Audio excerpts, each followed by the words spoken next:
और प्रदेश के 25 करोड़ लोगों के लिए केंद्र और राज्य शासन के स्तर पर चलाई जा रही स्वास्थ्य की सुविधाओं को आगे बढ़ाने में मदद करना, यह इस ग्रुप की सफलता को भी दिखाता है। लखनऊ प्रदेश की राजधानी है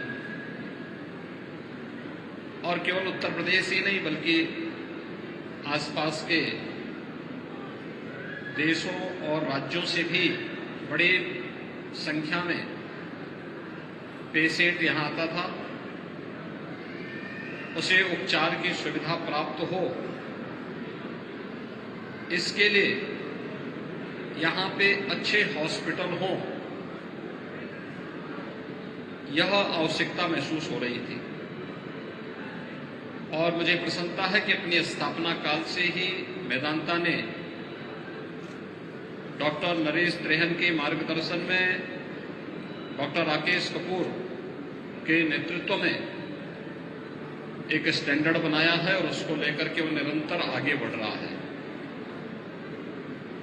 और आज की आवश्यकता के अनुरूप न्यू एज टेक्नोलॉजी को अपनाते हुए आज 3 प्रकार की नई सुविधाएं प्रदेश में उपचार के लिए आने वाले सभी उन पेशेंट्स को उपलब्ध कराने जा रही है जिसकी लंबे समय से यहां पे डिमांड थी। खासतौर पर variant as radiotherapy machine radiation के साइड इफेक्ट को न्यूनतम करने में मदद करने की एक ऐसी मशीन जो अब तक उत्तर भारत में लगभग ना के बराबर थी। हम देखते हैं कि यहां उपचार के लिए बड़ी संख्या में कैंसर के पेशेंट मुंबई या दिल्ली जाने के लिए मजबूर होते थे। हम आभारी हैं प्रधानमंत्री मोदी जी के, जिन्होंने टाटा कैंसर की एक यूनिट को वाराणसी में भी स्थापित करवाया और वो सफलतापूर्वक वहां कार्य कर रहा है। यानी वहां पे विगत 3 वर्ष में 21,000 से अधिक पेशेंट आए हैं और जिन्होंने वहां पे सफलतापूर्वक उपचार कराया है। लेकिन उत्तर प्रदेश, बिहार और उत्तर भारत के मरीजों की संख्या को ध्यान में रखते हुए जो आबादी है, एक बड़ी आबादी है, उसके लिए कुछ नए सेंटर भी आवश्यक है।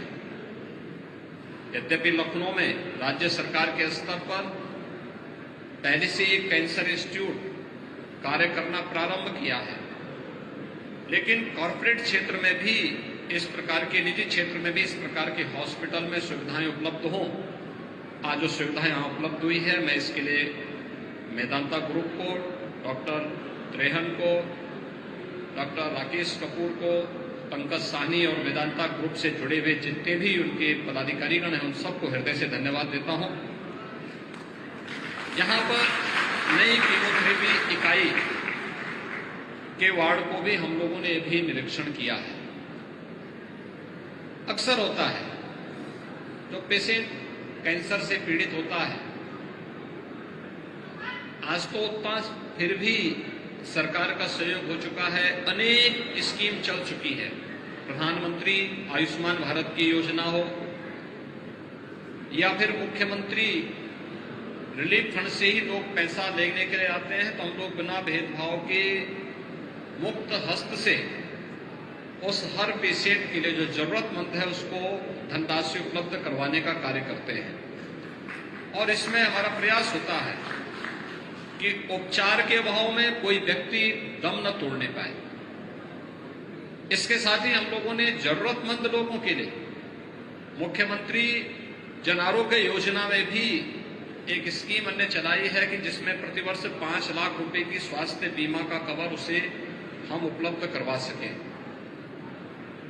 तमाम ऐसी स्कीम है जिसमें हमारे जनप्रतिनिधिगण भी, विधायकगण भी 20 से 25 लाख रुपए की सालाना सहायता अपनी स्वयं की निधि से भी पेशेंट को उपचार के लिए उपलब्ध करवा सकते हैं।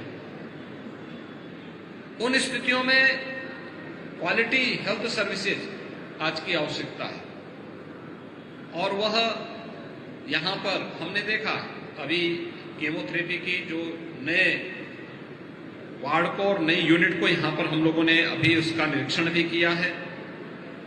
और तीसरा आईसीयू यानी वर्चुअल आईसीयू 3 जनपदों से, पूरब में महाराजगंज से, इधर प्रयागराज से और अयोध्या से, 3 जनपदों से वर्चुअल आईसीयू के एक अभिनव कार्यक्रम को भी आज मेदांता ने प्रारंभ किया है। भाइयों बहनों, विशेषज्ञ चिकित्सकों की कमी यह सर्वविदित है। दूसरा, अपनी हाईली क्वालिफाइड डिग्री लेने के बाद कोई भी डॉक्टर बहुत रिमोट एरिया में बहुत दिनों तक ठहरने की स्थिति में नहीं हो पाता। उन स्थितियों में उस रिमोट एरिया में भी स्वास्थ्य की बेहतर सुविधा उपलब्ध हो सके, टेक्नोलॉजी उसका एक बेहतर माध्यम है। टेलीमेडिसिन है, आज ये बेहतरीन सुविधा दे सकती है ग्रामीण क्षेत्र में, दूर दराज के क्षेत्रों में। और फिर वहां के चिकित्सकों को या टेक्नीशियंस को हम थोड़ी भी ट्रेनिंग दे दें तो उनके माध्यम से टेली कंसल्टेशन की सुविधा के साथ साथ विशेषज्ञ चिकित्सक अगर अभाव है, एक मेडिसिन के जनरल मेडिसिन का कोई भी फिजिशियन हो, कोई भी इस प्रकार के चिकित्सक वहां उपलब्ध हैं, तो उनके माध्यम से वर्चुअल आईसीयू के कार्यक्रम को भी वहां पे बहुत आसानी से प्रारंभ किया जा सकता है। और मुझे प्रसन्नता है कि 3 जनपदों को आज यहां से मेदांता ने प्रारंभ किया है। टेली कंसल्टेशन और वर्चुअल आईसीयू की सुविधा को अन्य क्षेत्रों में भी फैलाने का प्रयास होगा तो बहुत बड़ी संख्या में मरीजों को इसका लाभ भी होगा और लखनऊ का लोड भी कुछ कम होगा। क्योंकि आज बहुत सारे पेशेंट ऐसे होते हैं जो गांव में ही उसको ये सुविधा दी जा सकती है, लेकिन उसको जानकारी नहीं होती है, वह लखनऊ दौड़ आता है। अगर एक टेली कंसल्टेशन की सुविधा हम वहां दे दें तो एक स्क्रीनिंग भी हो सकती है, और ये सुविधा हमें विकसित करनी पड़ेगी, एक समय देकर के इसको हमें आगे बढ़ाना पड़ेगा। हमने इसको कोविड के दौरान उत्तर प्रदेश के अंदर वर्चुअल आईसीयू के रूप में लागू किया था और बहुत सफल प्रयोग था। उस समय SCPCI, KGMU और RML की मदद से हम लोगों ने प्रदेश के सभी 75 जनपदों में वर्चुअल आईसीयू के कार्यक्रम को लागू किया था। और मुझे प्रसन्नता है बताते हुए कि यह एक सफल प्रयोग था। आज यहां पर मेदांता ने अपने रिसोर्सेज से तीनों जनपदों में 3 प्राइवेट हॉस्पिटल को जोड़ करके उन्हें वर्चुअल आईसीयू की सुविधा देने की कार्रवाई को आगे बढ़ाया है। मेदांता ग्रुप को इस सुविधा को देने के लिए भी हृदय से धन्यवाद देता हूं, क्योंकि अंततः इससे प्रदेश की ही जनता को लाभ होता है और उत्तर प्रदेश के अंदर स्वास्थ्य सुविधा के प्रति आम जनमानस का विश्वास और सुदृढ़ होता है। मुझे पूरा विश्वास है कि मेदांता ग्रुप टेक्नोलॉजी को और ज्यादा संख्या में अपना करके देश और दुनिया के अंदर जहां कहीं भी हेल्थ सेक्टर की न्यू टेक्नोलॉजी आ रही है, उस टेक्नोलॉजी को ला करके यहाँ के जो पेशेंट्स हैं उन लोगों को उपलब्ध करवाने में योगदान देता रहेगा। मैं एक बार फिर से इन तीनों सुविधाओं को देने के लिए डॉक्टर नरेश त्रिहर को, डॉक्टर राकेश कपूर को, श्री पंकज साहनी और मेदांता ग्रुप को हृदय से धन्यवाद देता हूं और विश्वास करता हूं कि इन सभी सुविधाओं का लाभ प्रदेश के वासी लेंगे। आप सबके प्रति मेरी शुभकामनाएं। धन्यवाद। जय हिंद। बहुत बहुत शुक्रिया, हृदय से धन्यवाद माननीय मुख्यमंत्री जी।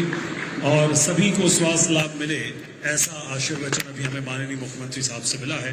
और मैं अब निवेदन करूंगा माननीय मुख्यमंत्री जी से और डॉक्टर राकेश कपूर सर और पंकज सर VIP लोग जो हैं वो IT के लिए जाएंगे। साथ ही साथ आप सभी से भी रिक्वेस्ट